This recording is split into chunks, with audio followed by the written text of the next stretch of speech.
ఓం శ్రీ మహాగణాధిపతయే నమః. శ్రీమాత్రే నమః. ఆనంద నిలయం ఛానల్ ప్రేక్షకులందరికీ నా నమస్కారం.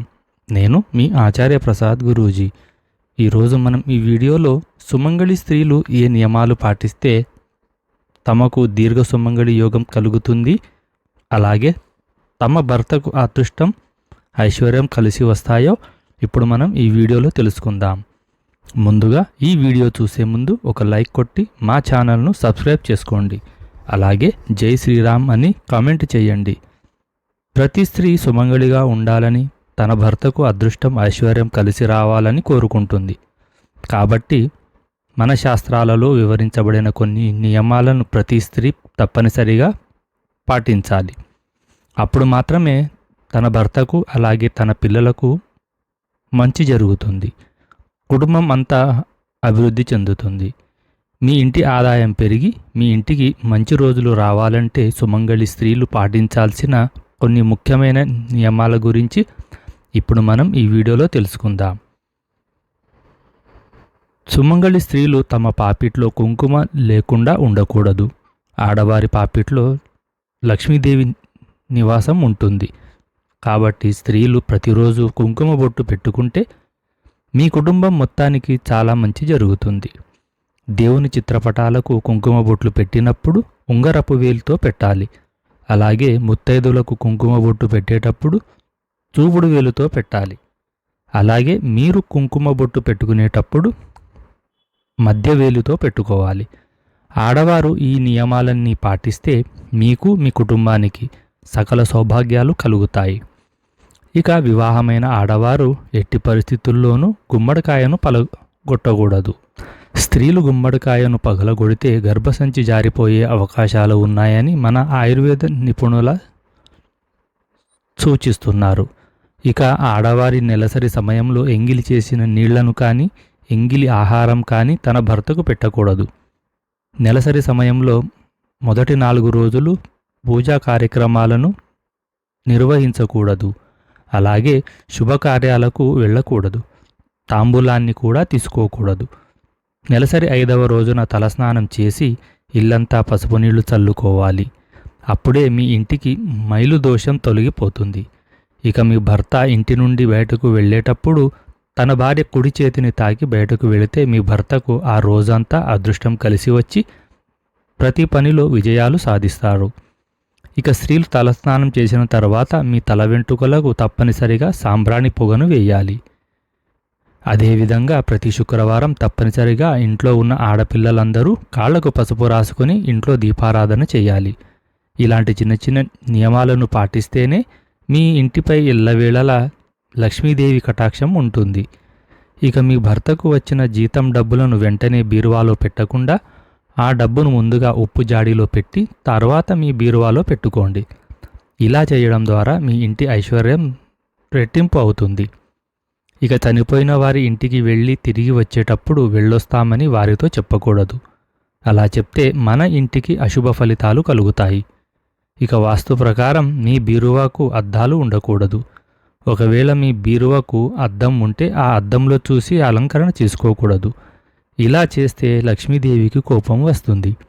తద్వారా మీ ఇంటి ఆదాయం తగ్గిపోతుంది. కాబట్టి బీరువాకు అద్దాలు ఉండకూడదని వాస్తు నిపుణులు హెచ్చరిస్తున్నారు. తథాస్తు దేవతలు నిజంగానే ఉన్నారని, వారు మన భుజాలపైనే ఉంటారని మన వేద పండితులు చెబుతున్నారు. కాబట్టి సాయంత్రం సమయంలో పొరపాటును కూడా అపశకునాలు మాట్లాడకూడదు.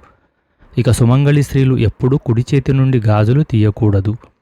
అలాగే మంగళసూత్రంలో పిన్నీసులు పెట్టకూడదు. ప్రతి స్త్రీ తప్పనిసరిగా మెడలో నల్ల పూసలు వేసుకోవాలి. అప్పుడు మాత్రమే మీ భర్త ఆయుష్ పెరుగుతుంది. ఇక ఆడవారు తమ నల్ల పూసలను ఇతరులకు ఇవ్వకూడదు. ఒకరు ధరించిన నల్ల పూసలను ఇంకొకరు ధరిస్తే మీ భర్తకు అస్సలు కలిసి రాదు. ఇక మీ పూజా గది విషయంలో కూడా కొన్ని జాగ్రత్తలు తీసుకోవాలి. మన పూజా గదిలో దేవతలు నివసిస్తారు. అయితే మీ పూజా గదిలో పొరపాటును కూడా 2 శివలింగాలు ఉండకూడదు. అదేవిధంగా ఫ్లూటు ఊదుతున్న కృష్ణుడి విగ్రహం కూడా పూజ గదిలో పెట్టకూడదు. కానీ ఆవుతో ఉన్న కృష్ణుడి విగ్రహాన్ని మీ పూజ గదిలో పెట్టుకుంటే చాలా మంచిది. ప్రతి అష్టమి తిథి నాడు, అమావాస్య నాడు, అలాగే ఆదివారం రోజున తప్పనిసరిగా అమ్మవారి దేవాలయానికి వెళ్ళాలి. తులసి మొక్కను పూజించే ఆడవారు మీ తులసి కోటలో తప్పనిసరిగా ఒక చిన్న నల్ల రాయిని పెట్టుకొని ఆ రాయిని శ్రీకృష్ణుడిగా పూజిస్తే చాలా మంచిది. అదేవిధంగా తులసి కోటలో ఉన్న చిన్న శివలింగం పెట్టుకుంటే చాలా మంచిది. ఇక మంగళవారం మరియు శుక్రవారం నాడు గోళ్ళు కత్తిరించడం, జుట్టు కత్తిరించడం, మగవారు షేవింగ్ చేసుకోవడం అసలు చేయకూడదు. ఇక అన్నదమ్ములు మరియు తండ్రి కొడుకులు ఒకే రోజున క్షవరం చేయించుకోకూడదు. అలాగే స్నానం చేసి తుడుచుకున్న టవల్ని తలుపు పైన వేయకూడదు. ఇవన్నీ అమంగళకరమైన పనులు. ఇక ఆడవారు వంట చేసే సమయంలో మాట్లాడుతూ వంటలు చేయకూడదు.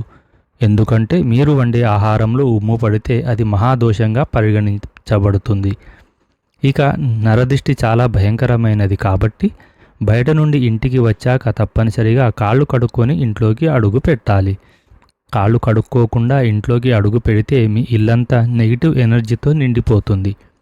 ఇక కుజదోషాలతో ఇబ్బంది పడేవారు మంగళవారం గుడ్లను తినకూడదు, లేదంటే దాని ప్రభావం ఇంకా రెట్టింపు అవుతుంది.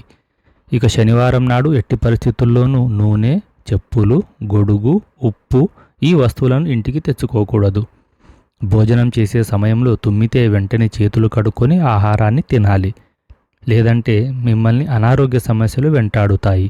ఇంటి గుమ్మానికి ఎదురుగా చెప్పులు ఉండకూడదు, లేదంటే మీ ఇంటికి ఆర్థిక సమస్యలు ఏర్పడతాయి. ఇంటి గుమ్మం ముందు శుభ్రంగా ఉంచుకోవాలి. ప్రతిరోజు తప్పనిసరిగా ఇంటి ముందు ముగ్గు వేసుకోవాలి. బియ్యపిండితో ముగ్గులు వేస్తేనే మీ ఇంటిపై లక్ష్మీదేవి ఆశీర్వాదం ఉంటుంది. వెండిని లక్ష్మీ స్వరూపంగా భావిస్తారు కాబట్టి వెండి వస్తువులను పొరపాటును కూడా ఎవరికీ బహుమతులుగా ఇవ్వకూడదు. అలా చేస్తే మాత్రం మీ ఇంటి సంపద మొత్తం నశిస్తుంది. మన జ్యోతిష శాస్త్రాల ప్రకారం ఆడవారు తెల్లవారుజామునే స్నానం చేసి వంటగదిలోకి అడుగు పెట్టాలని నియమం ఉంది. అయితే ప్రస్తుతం ఉన్న బిజీ లైఫ్లో ఉదయాన్నే స్నానం చేసి వంట చేయాలంటే ఆడవారికి కుదరదు. కాబట్టి స్త్రీలు ఉదయం నిద్ర లేవగానే ముందుగా మీ ముఖాన్ని శుభ్రం చేసుకొని వంటగదిలోకి అడుగు పెట్టాలి. ఈ నియమాన్ని పాటిస్తేనే ధనధాన్యాలకు ఏ కొరత ఏర్పడకుండా అన్నపూర్ణాదేవి ఆశీర్వాదం కలుగుతుంది. మీ ఇంటికి ఎవరైనా ముత్తైదువులు వస్తే వారికి పసుపు కుంకుమలను ఇచ్చి పంపించాలి. ఇలా చేయడం ద్వారా మీ కుటుంబంపై లక్ష్మీదేవి ఆశీర్వాదం ఉంటుంది. ఇక చీటికి మాటికి సుమంగళి స్త్రీలు నట్టింట్లో ఏడవకూడదు. ఆడపిల్లలు ఇంట్లో ఏడిస్తే మీ ఇంటికి దారిద్ర్యం ఏర్పడుతుంది. ఇది మీ కుటుంబాన్ని నాశనం చేస్తుంది. కాబట్టి ఇంట్లో ఉన్న మహిళలందరూ చిరునవ్వుతో ఉండాలి. అప్పుడే మీ ఇంటికి ఐశ్వర్యం సిద్ధిస్తుంది. మన హిందూ ధర్మశాస్త్రాల ప్రకారం జుట్టు పొడవుగా ఉన్న అమ్మాయిలు చాలా అదృష్టవంతులని, ఇలాంటి అమ్మాయిలను పెళ్లి చేసుకుంటే తన భర్త సంపద పెరుగుతుందని ఒక నమ్మకం.